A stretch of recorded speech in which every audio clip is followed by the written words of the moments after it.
السلام علیکم ورحمۃ اللہ وبرکاتہ۔ اس ویڈیو میں ہم جانیں گے جھوٹی قسم کھانا۔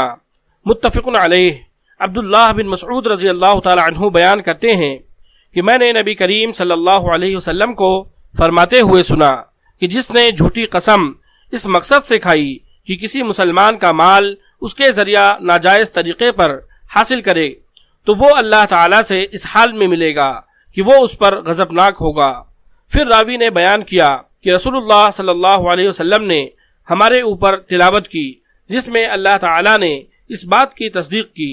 سورہ آل عمران آیت نمبر 77، ان الذین یشترون بعہد اللہ وایمانہم ثمنا قلیلا، بے شک جو لوگ اللہ تعالی کے عہد اور اپنی قسموں کو تھوڑی قیمت پر بیچ ڈالتے ہیں۔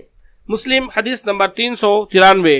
ابو امامہ رضی اللہ تعالی عنہ سے روایت ہے کہ رسول اللہ صلی اللہ علیہ وسلم نے فرمایا، جو شخص کسی مسلمان کا حق قسم کھا کر مار لے تو اللہ تعالی نے اس کے لیے جہنم کو واجب کر دیا اور اس پر جنت کو حرام کر دیا۔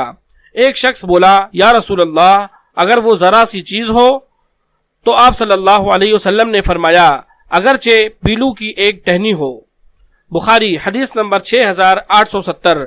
عبداللہ بن عمر رضی اللہ تعالی عنہ سے روایت ہے کہ رسول اللہ صلی اللہ علیہ وسلم نے فرمایا، کبیرہ گناہ اللہ تعالی کے ساتھ شرک کرنا، والدین کی نافرمانی کرنا، کسی کی ناحق جان لینا اور قصداً جھوٹی قسم کھانا ہے۔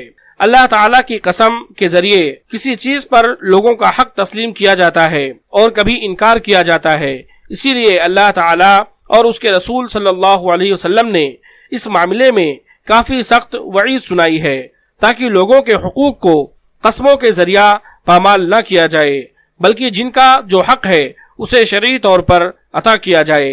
جھوٹی قسم کے ذریعہ مسلمان کے مال کو حاصل کرنا حرام ہے اور اسی طرح جھوٹی قسم کھانا جہنم میں جانے کا سبب ہے اور جھوٹی قسم کھانا کبیرہ گناہ ہے۔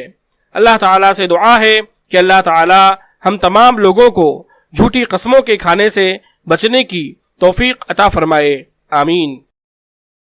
اگر آپ کو یہ ویڈیو پسند آئی ہو تو اس ویڈیو کو آپ لائک کریں اور اس کو آگے بھی شیئر کریں۔ مزید اس طرح کی ویڈیوز کے لیے آپ ہمارے چینل صدیقی اسکلز کو سبسکرائب کریں۔